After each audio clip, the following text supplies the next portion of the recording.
Les débats sur la nationalité de père et de mère de prochains candidats président de la République en République démocratique du Congo continuent à défrayer la chronique ici, localement. C'est une initiative d'un acteur politique qui l'a exprimé sur Twitter. On le reçoit aujourd'hui, c'est Noël Tchani Modianvita qui est avec nous. On le sait, Noël Tchani est connu, candidat président de la République aux dernières élections de 2018. Noël Tchani, bonjour. Bonjour, merci de me recevoir à Canal Kin. Est-ce que maintenant, vous continuez à assumer justement ces tweets que cela venait de vous?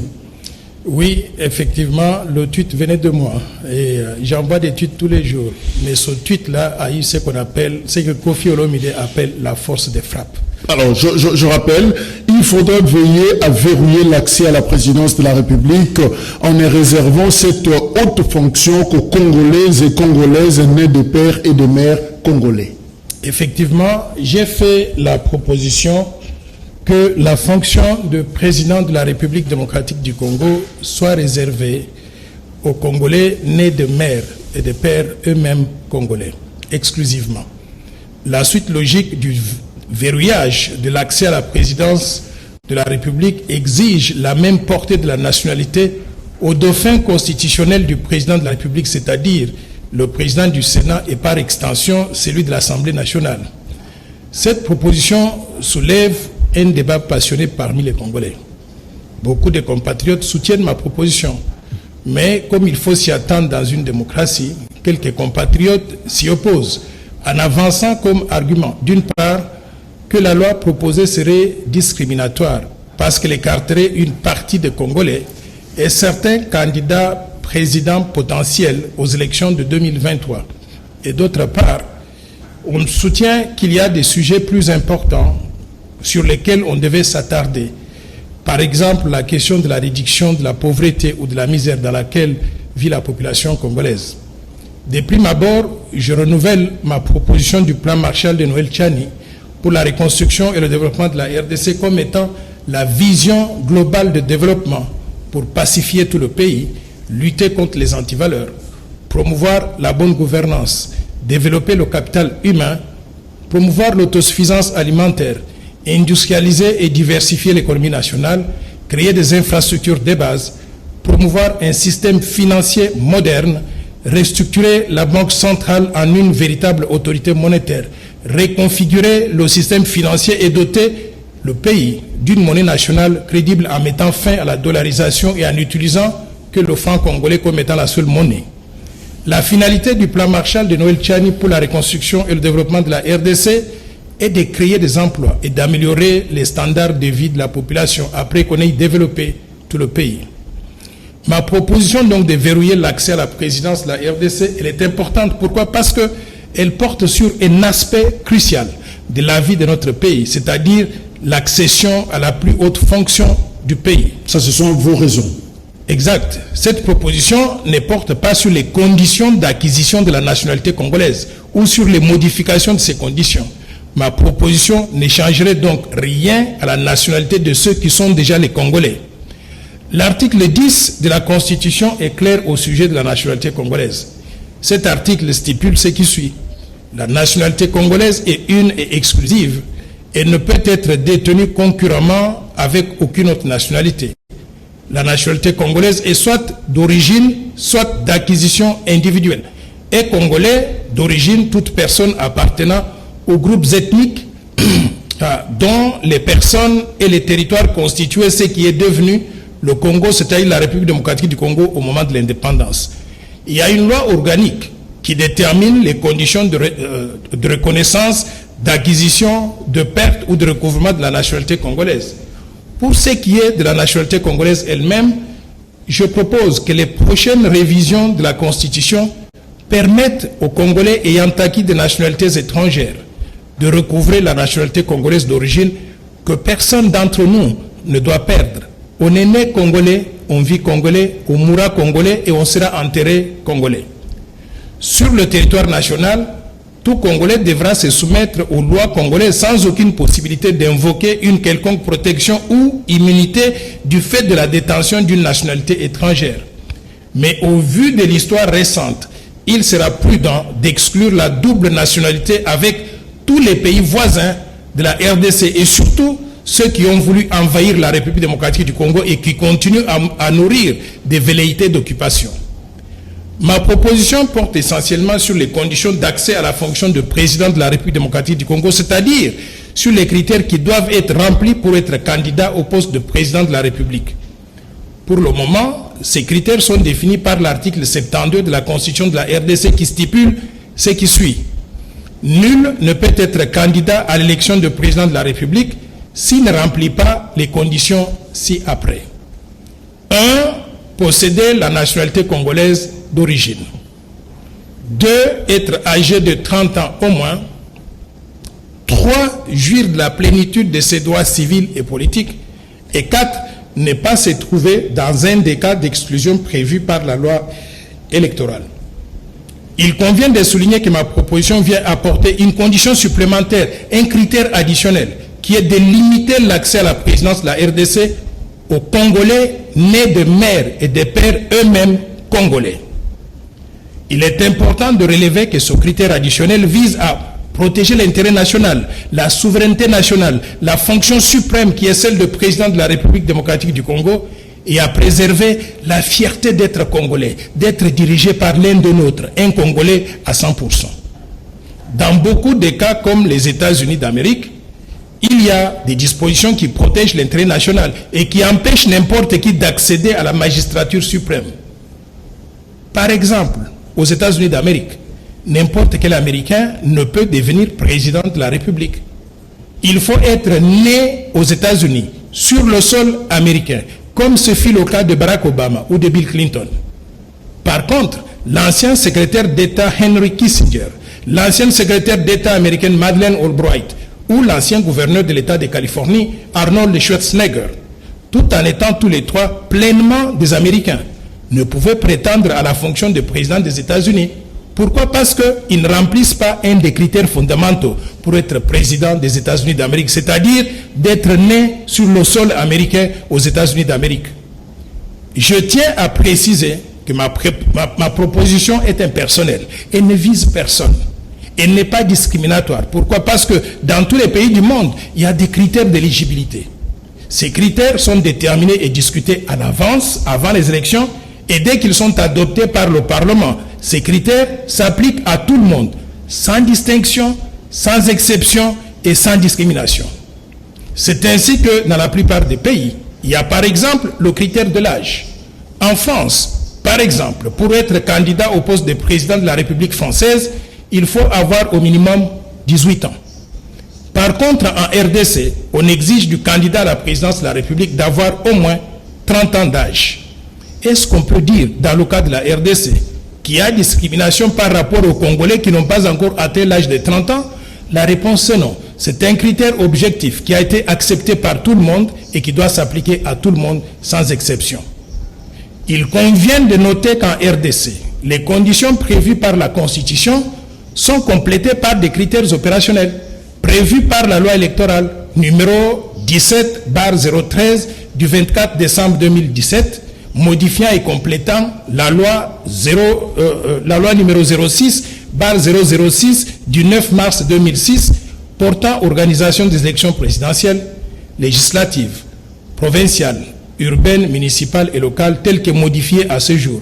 C'est cette loi-là qui détermine par exemple le montant de la caution à déposer par tout candidat aux élections présidentielles.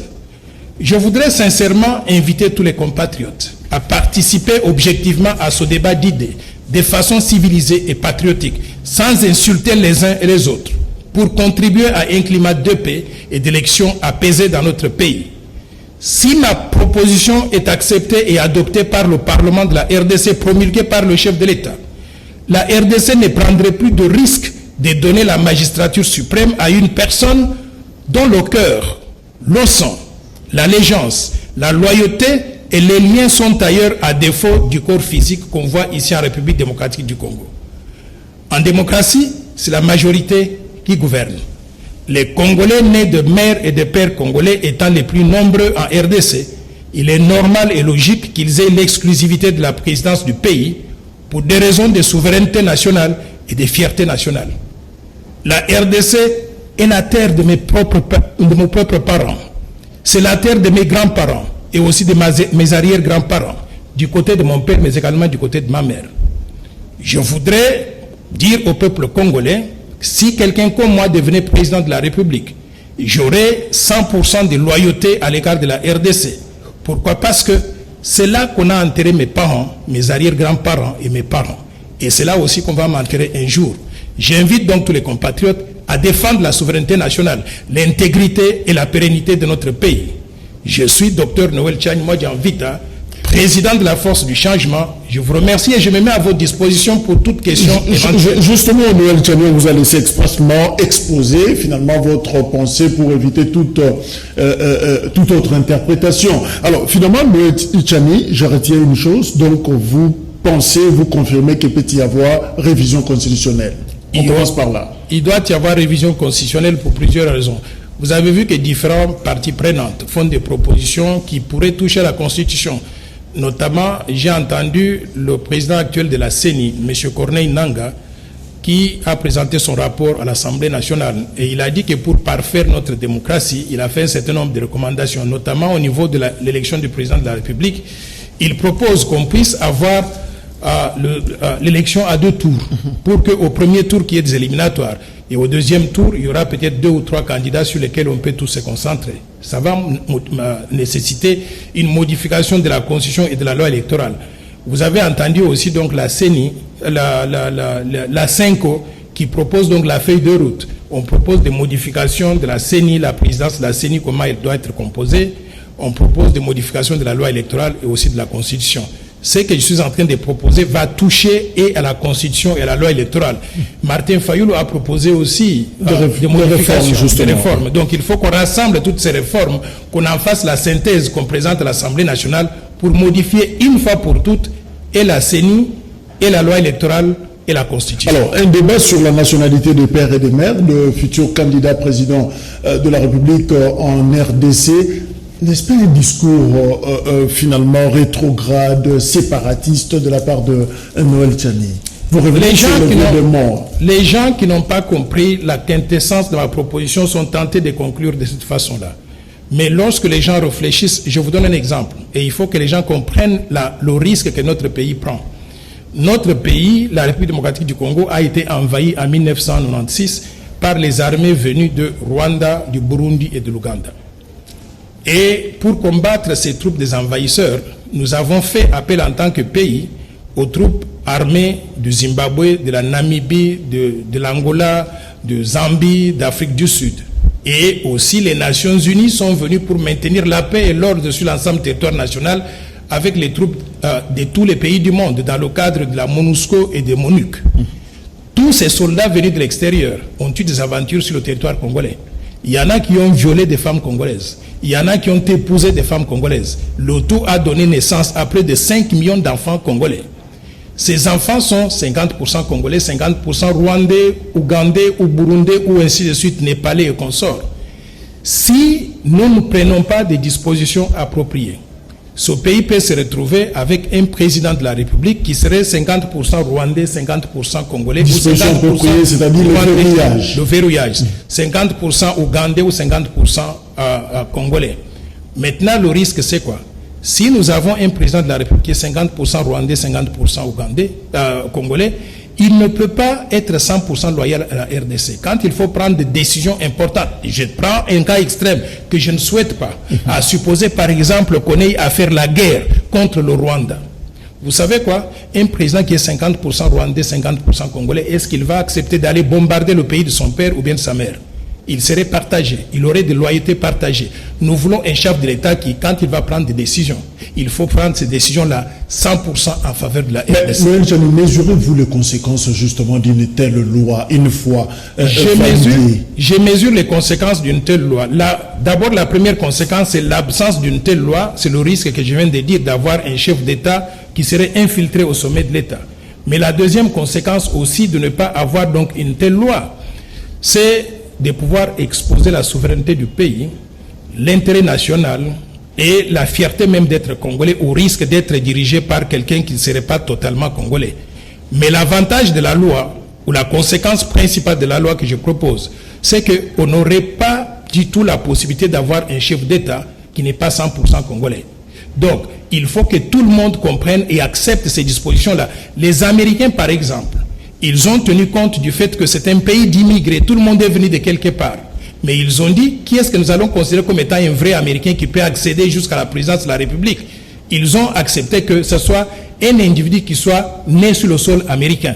Tous les autres qui viennent de l'extérieur, les Henry Kissinger, les Arnold Schwarzenegger, les Madeleine Albright, qui sont des Américains par naturalisation, ils peuvent tout faire dans le pays, occuper tous les postes, devenir même des secrétaires d'État ou des gouverneurs de province, sauf la présidence de la République. C'est ça que je propose aussi pour mon pays, pour protéger la souveraineté nationale. Je voudrais vous dire aussi le risque de ne pas avoir la loi que je propose. Le risque est que si jamais il y a un président à loyauté partagée, la RDC va être balkanisée. Celui qui serait 50% rwandais, il peut balkaniser pour prendre l'Est de la RDC. Vous voyez ce qui se passe avec Minembwe annexé au Rwanda. Mais le deuxième risque, ce serait purement et simplement de prendre toute la RDC et l'annexer au Rwanda et on devient une colonie rwandaise. Mais n'est-ce pas une proposition... J'ai donné juste un exemple d'un pays. Oui. Mais ce risque-là, on le court avec tous les autres pays. Mais est-ce que vous n'êtes pas en train d'exclure les autres? L'exclusion, non. Je vous ai dit tout à l'heure là que les Américains, s'il s'agit par exemple d'un intérêt national, l'exclusion est tout à fait acceptable quand elle protège la majorité. Dans ce cas ici, nous avons à peu près 5 millions de personnes qui seraient affectées par cette loi. Mais quand on parle donc d'un pays de 105 millions d'habitants, si on enlève 5 millions de personnes, on reste avec 100 millions de personnes qu'on voudrait donc protéger. C'est une discrimination positive dans le sens de pouvoir protéger l'intérêt général. Je ne dis pas que les 5 millions qui seraient exclus de la présidence de la République ne sont pas des citoyens à part entière. Ce sont des citoyens à part entière. Ils peuvent être des médecins, des professeurs, ils peuvent être des gouverneurs de province, des sénateurs, des députés, des ministres. Ils peuvent même devenir Premier ministre.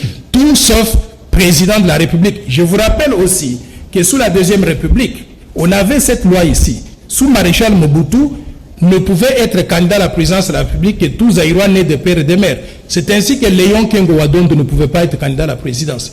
Mais est-ce qu'il est mort? Pourquoi? Parce qu'il n'est pas devenu président de la République. Il a eu une carrière florissante. Il a été tout procureur général, il a été premier ministre, il a été ministre de la Justice, il a été ambassadeur, il est devenu président du Sénat.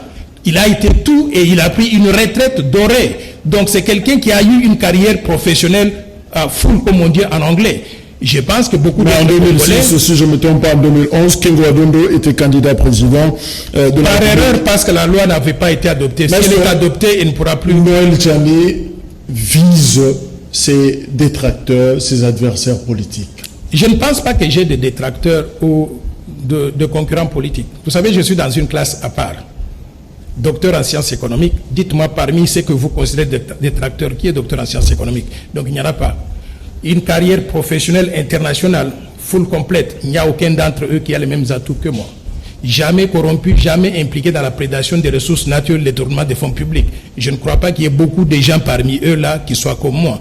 Donc je ne vois pas les autres comme étant des détracteurs. Mais je voudrais baliser le terrain. Au-delà de Noël Tchani, il y aura d'autres enfants qui sont héritiers de ce pays, Quand ils vont hériter de ce pays, il ne faut pas qu'ils commencent à se disputer la présidence de la République avec des Congolais indonésiens, des Congolais népalais, des Congolais donc d'autres pays. Il faut que la présidence de notre pays reste dans les mains des enfants qui sont 100% congolais et dont les origines ne sont pas discutables. Vos détracteurs vous accusent, vous jouez le jeu de Jean-Marc Abound et de Kitenge Yezu, aux proches de Félix Tshisekedi, justement pour écarter de potentiels adversaires. Ces détracteurs qui parlent de cette façon-là, je crois qu'ils ne sont pas très intelligents et je vais vous dire pourquoi. Le président Félix Antoine Tshisekedi, c'est le président de tout le monde. Tous, ils vont faire la courbette chez lui. Ils lui demandent donc de leur donner des postes. C'est pour ça qu'ils sont venus tous dans l'Union sacrée.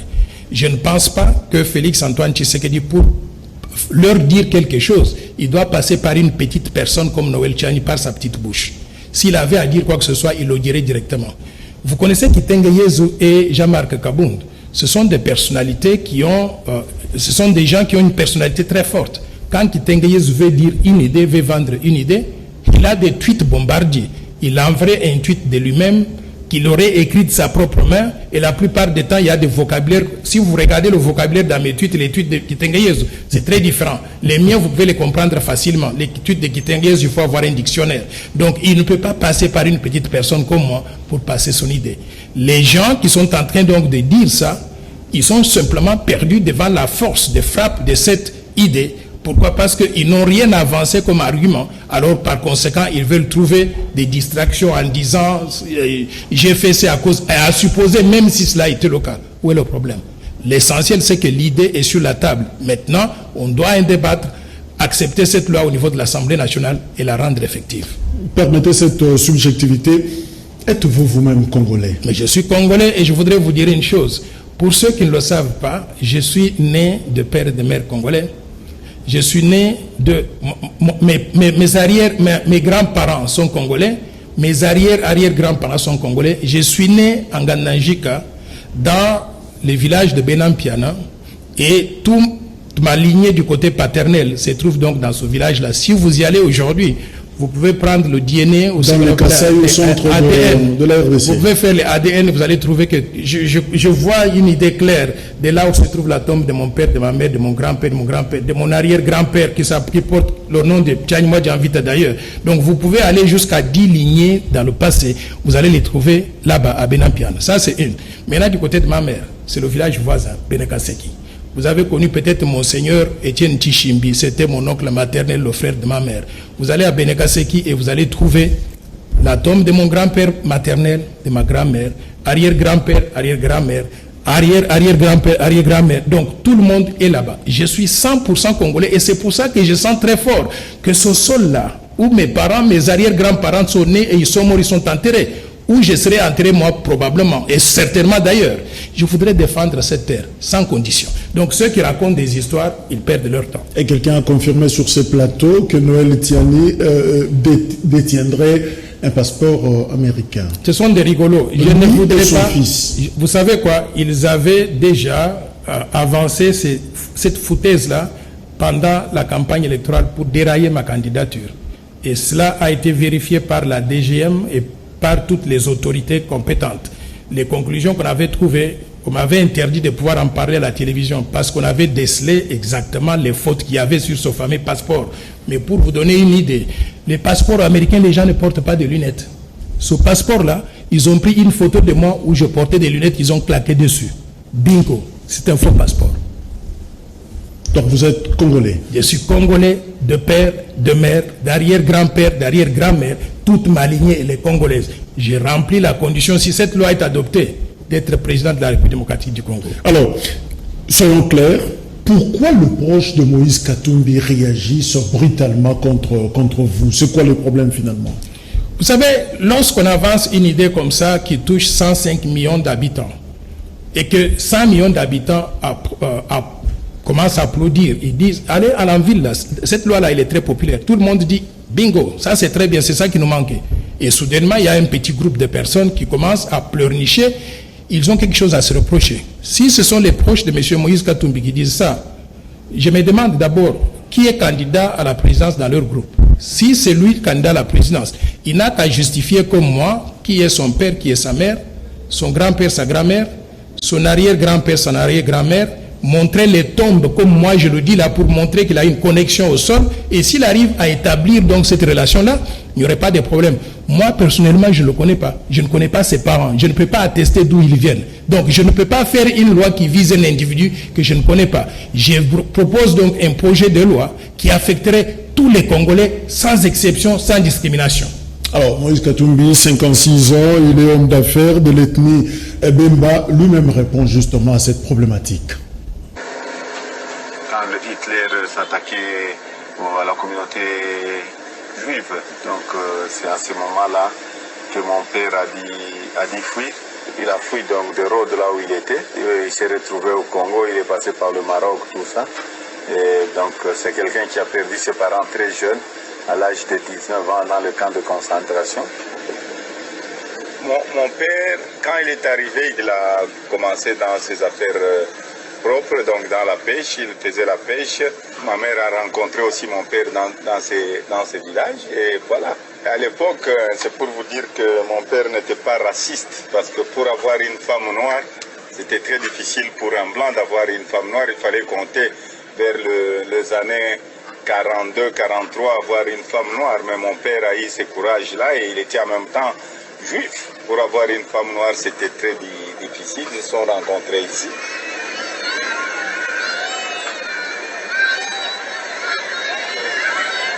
Mon père est décédé, j'avais à peu près 12 ans. Et il est enterré ici? Non, mon père n'est pas enterré ici, il est enterré à Netanya. Netanya, c'est Israël. Je le fais de temps en temps. Il était aussi dans la pêche, tout le monde était dans la pêche. Donc nous sommes le produit du poisson. Et le papa, il a fait fortune dans il a fait un peu d'argent. Bon, il a fait quand même beaucoup d'argent dans le poisson, comme tous les Grecs qui sont venus à l'époque, tous les Juifs qui sont venus. Quand Hitler s'attaquait à la communauté juive, donc c'est à ce moment-là. Alors, en suivant Moïse Katumbi, selon la logique de votre proposition de loi, donc il n'est pas partant. Mais vous venez de me donner l'information que je n'avais pas. Je ne savais pas que ses parents étaient grecs, étaient juifs, que son père serait enterré en Israël. Je crois que les Congolais auraient beaucoup de difficultés à s'identifier avec un président de la République de cette façon-là. Pourquoi? Parce que nous sommes tous des humains et nous voulons être gérés par ceux qui sont comme nous. Tous les pays du monde sont comme ça. Donc, si son père a été enterré en Israël, c'est très possible que quand il va mourir, on va l'enterrer à côté de la tombe de son père. Vous imaginez un président de la République du Congo comprendrait qu'on irait enterrer donc en Israël, ça ferait bizarre. Donc, moi, je voudrais qu'on puisse mettre de côté la passion. Ce que je propose, c'est dans l'intérêt national. La fierté nationale, la souveraineté du pays. La souveraineté du pays veut que ce pays soit dirigé par un Congolais sur qui nous n'avons pas de doute quant à son père et sa mère, ses arrière-grands-parents, parce qu'on a une attache très forte à l'égard donc de notre pays. Je voudrais vraiment qu'on puisse mettre de côté la passion, qu'on ne réfléchisse pas en termes d'un individu. Ceux qui ne remplissent pas les critères ne peuvent pas être des présidents de la République. Ils peuvent tout faire, ils peuvent rester donc dans la pêche et puis faire autre chose. Mais ceux qui remplissent les critères peuvent devenir présidents de la République, ils vont créer un bon cadre pour tous les peuples. Et ceux qui vous rangent derrière Moulopoué, Kalonji Albert, Tchombe, les sécessionnistes Katangé, Mounongo et les autres? Les gens qui racontent des bêtises comme ça sont des sécessionnistes eux-mêmes. Vous avez déjà entendu Noël Tchang parler de la sécession. Je parle de la souveraineté nationale, de l'intégrité territoriale. Je suis très différent des autres. J'aurais pensé peut-être qu'ils allaient me comparer à Patrice Emery Lumumba parce qu'il y a un sens très élevé du patriotisme et un sens élevé de la défense de l'intégrité du territoire et de la souveraineté nationale. Patrice Emery Lumumba, je peux m'identifier donc à eux. Les autres là, ce sont des leaders, j'ai entendu parler d'eux, je ne les connais pas, je n'ai rien à voir avec eux. Donc c'est votre coup, finalement, pour avoir la Banque centrale? Non, pas du tout. Vous savez, un poste de gouverneur de la Banque centrale est confié à quelqu'un qui est techniquement compétent. Les compétences, je pense qu'on en a parlé dans les émissions antérieures. Il faut qu'on regarde objectivement et je suis qualifié par rapport aux autres pour faire un travail comme ça. Et je vais vous dire donc ce que j'ai comme qualification. Je vous ai dit docteur en sciences économiques de l'Université de Paris 9 Dauphine, avec concentration sur les banques et les finances, avec une thèse de doctorat qui a porté sur indépendance des banques centrales, obligation de rendre compte et impact sur la politique monétaire, application à la Banque centrale du Congo. Ça, c'est une spécialisation qui ne court pas les roues. Mais au-delà, avant de faire ça, j'ai fait Masters of Business Administration, une maîtrise en administration des affaires, avec concentration en banque et marché financier dans le Wall Street à New York, à Adelphi University. Avant cela, j'ai été à l'université de Grenoble, en France, où j'ai fait un DESS, diplôme d'études supérieures spécialisées en gestion financière et fiscalité. Et j'ai obtenu ce diplôme-là avec la mention très honorable, félicitations du jury, comme je l'avais fait aussi donc avec le doctorat. Mais avant ça, j'étais à l'université de Liège en Belgique, maîtrise en sciences économiques. Mais après avoir terminé le doctorat, je suis allé à l'université de Harvard, où j'ai fait un diplôme post-doctoral en leadership et management. Ça, c'est au niveau de la formation académique. Mais maintenant, au point de vue de l'expérience professionnelle, j'ai été banquier commercial, banquier d'investissement à New York, à la Republic National Bank of New York, à la Citibank, mais aussi à la JP Morgan Chase pendant 10 ans. JP Morgan Chase, c'est la plus grande banque américaine, mais aussi la plus grande banque du monde. Après avoir fait tout ça, je suis allé à la Banque mondiale. Pendant une trentaine d'années, Et je suis sorti de là en tant que directeur résident. J'ai couvert près de 85 pays à travers le monde. J'ai donné des conseils aux gouverneurs des banques centrales, aux ministres des Finances, aux premiers ministres, aux présidents des républiques des différents pays. Et j'ai restructuré donc les banques centrales, les monnaies et les systèmes financiers dans plusieurs pays. Mon cher ami, moi je pense que ces qualifications-là sont très suffisantes pour être gouverneur de la Banque centrale. Mais ce n'est pas moi qui désigne le gouverneur de la Banque centrale. Si celui qui peut désigner le gouverneur de la Banque centrale estime que je suis qualifié, ce n'est pas en faisant ce projet de loi qu'il va me choisir. Ce sera en fonction de mon éducation et de mon expérience et de mon intégrité. Noël Tchani prêche l'ivoirité. Vous savez ce que ça a donné en Côte d'Ivoire, des tristes mémoires d'ailleurs. Non. C'est la congolité pratiquement. Non, ce n'est pas du tout ça. Ce que les gens sont en train de dire, c'est qu'ils veulent effrayer la population parce que ce sont des marchands d'armes, les marchands d'uranium. Ce sont des gens qui ont toujours fait des rébellions, qui veulent menacer le peuple congolais en disant « Si vous ne nous acceptez pas, nous, à la présidence de la République, même si nous sommes des étrangers, nous allons faire la guerre. » Peuple congolais, il ne faut pas céder à cette peur-là, à cette crainte-là. L'ivoirité n'a rien à voir avec ce que je propose. En Côte d'Ivoire, le président Alassane Ouattara, que je connais personnellement, avec sa femme Dominique, le président Alassane Ouattara, il était né dans la Haute-Volta qui faisait partie de l'ancienne Côte d'Ivoire. Maintenant, quand on a coupé les pays à l'indépendance, il y a une portion qui est restée donc, comment est-ce qu'on dit, la Haute-Volta, et lui, il fait partie de la Côte d'Ivoire, de la partie de Côte d'Ivoire au nord de la Côte d'Ivoire. Moi, je voudrais vous dire que ça n'a rien à voir avec les guerres qu'ils ont eues en Côte d'Ivoire.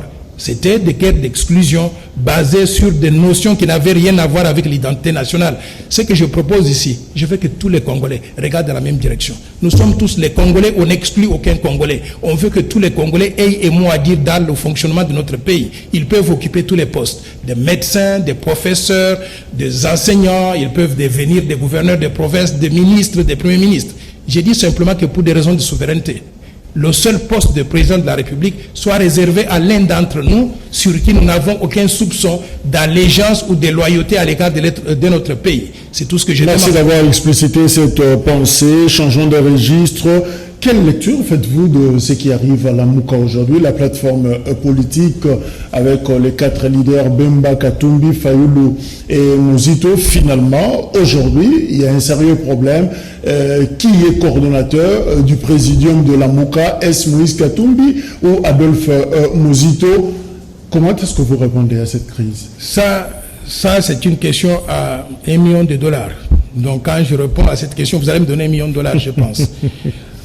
J'ai suivi de loin un peu ce groupe-là, depuis qu'ils sont allés à Genève.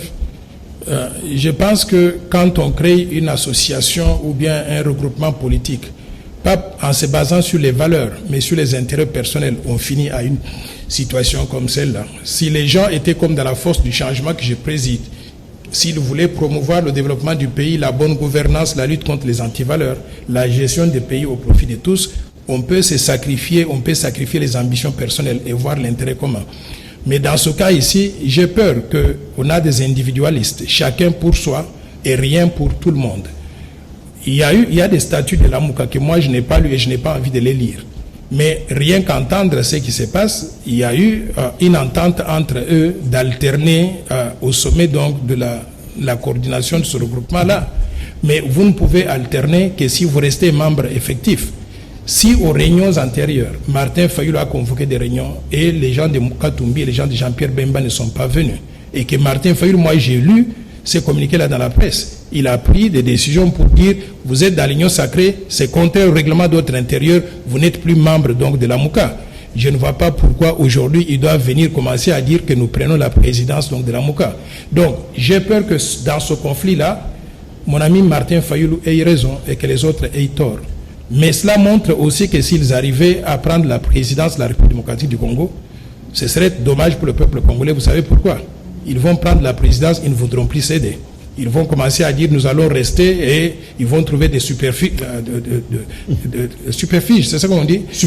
Subterfuges, pour continuer donc à rester dans la présidence de la République. Donc moi je déplore cette situation-là. Encore une fois de plus, ça démontre que la classe politique congolaise, elle est pourrie. elle doit être restructurée. On doit ramener des valeurs pour que les gens puissent respecter les uns les autres et mettre l'intérêt du peuple congolais avant toute considération personnelle. Alors très rapidement, nous sommes arrivés à la fin. La ville de Kinshasa n'a pas de vice-gouverneur depuis cet après-midi. Néron Mbungu vient d'être destitué pour outrage à l'Assemblée provinciale. Il les a tous qualifiés de corrompus. Oui, j'ai suivi ça avec intérêt et j'ai suivi aussi que dans la province de Kasaï oriental, il y a le gouverneur Maouéje qui a été défenestré aussi du gouvernorat de la province. Il y a un ou deux autres gouverneurs comme ça.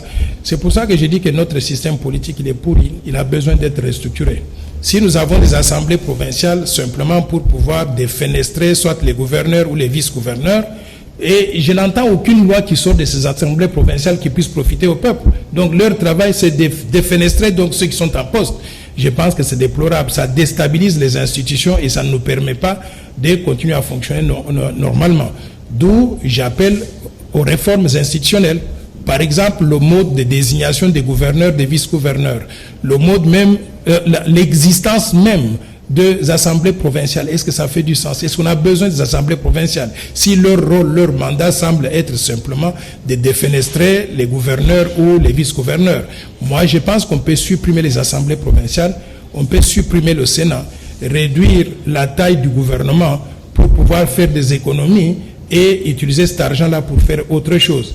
Mais la structure institutionnelle actuelle que nous avons dans notre pays, il n'est pas propice à promouvoir le développement du pays. Noël Jani, vous étiez candidat président de la République et si vous l'étiez, effectivement, toutes nos ambassades, nos missions diplomatiques viennent d'être délogées pour 8 mois d'arriérés de loyer. Qu'est-ce qui se passe? Quel est le regard sur la diplomatie congolaise? C'est une honte nationale. Ils ne sont pas encore délogés, mais la ministre des Affaires étrangères a dit qu'ils sont sur le point d'être délogés. Il y a les ambassadeurs et le personnel des ambassades qui n'est pas payé. Il y a ces ambassades-là qui n'ont pas payé donc de loyer et on risque de pouvoir commencer à les mettre dans les rues. Ce sera une honte nationale pour nous tous. D'où j'appelle à l'urgence. Par exemple, je ne comprends pas pourquoi ça met beaucoup de temps pour arriver à mettre en place un gouvernement. Et si on met un gouvernement, ce ne doit pas être un gouvernement pour répondre aux appétits de tous les politiciens. Il faut faire un gouvernement réduit qui puisse fonctionner normalement et répondre aux défis de développement du pays. J'avais eu l'occasion de rencontrer le Premier ministre et je lui avais dit que si moi j'étais à sa place, je ferais un gouvernement de 20 à 25 ministres. Je crois que c'est suffisant. J'ai vu dans la presse qu'on parle de 55 ministres maintenant. En quoi c'est différent donc du gouvernement de Ilunga Ilunkamba que tout le monde a décrié en disant qu'il était pléthorique, budgétivore. Je pense que nous devons être réalistes et faire des réformes qu'il faut. Et là, il faut faire appel au président de la République de taper du poing sur la table et de pouvoir tracer la ligne dans le sable en disant ça, je ne pourrais pas aller au-delà de cela. J'ai vu que tout le monde se dispute pour pouvoir donc avoir un morceau de gâteau, avoir autant de ministères. Mais je voudrais rappeler au président de la République et au Premier ministre que le gouvernement antérieur n'a pas réussi. Pourquoi? Parce que le président n'avait pas l'effet de levier. Il ne pouvait pas contrôler certains ministères clés. Je propose que dans la répartition actuelle des responsabilités, tous les ministères régaliens, c'est-à-dire la justice, les finances, la défense, les affaires extérieures, les affaires internationales, les affaires étrangères et les affaires intérieures, donc que tous ces ministères régaliens reviennent au camp du président de la République. En plus de cela, je propose que le chef de l'État prenne le contrôle des mines, parce qu'il y a eu beaucoup d'anarchie dans ce secteur-là, le contrôle des mines, du développement rural, mais également qu'il prenne le contrôle du portefeuille de l'État pour qu'on puisse restructurer les entreprises publiques avec beaucoup plus de rapidité et d'autorité. Maintenant, le reste, on peut donner à tel ou tel regroupement politique 1 ou 2 ministères. L'essentiel, c'est d'être représenté dans le gouvernement. Mais la boulimie de dire que je ne peux venir que si on me donne 7 ministères et consorts, si quelqu'un raisonne de cette façon-là, moi, je pense que la réponse doit être vous ne méritez pas d'être dans l'union sacrée, sortez, allez faire votre opposition en dehors de cela. Et si on n'arrive pas maintenant à conserver la majorité au niveau de l'Assemblée nationale, je conseillerais au chef de l'État de dissoudre l'Assemblée nationale, de réorganiser des élections, et vous allez voir que tous ces gens-là, ils ne vont pas être réélus dans la prochaine législature. Noël Tchani, merci. C'est à moi de vous remercier. Je rappelle que vous êtes président de Force du Changement, la plateforme ici en République démocratique du Congo, candidat aux élections de 2018, candidat président de la République. Merci d'être venu à ces numéros, de votre opinion. Merci également à votre fidélité. Le programme continue sur Canal Kin Télévision. Au revoir.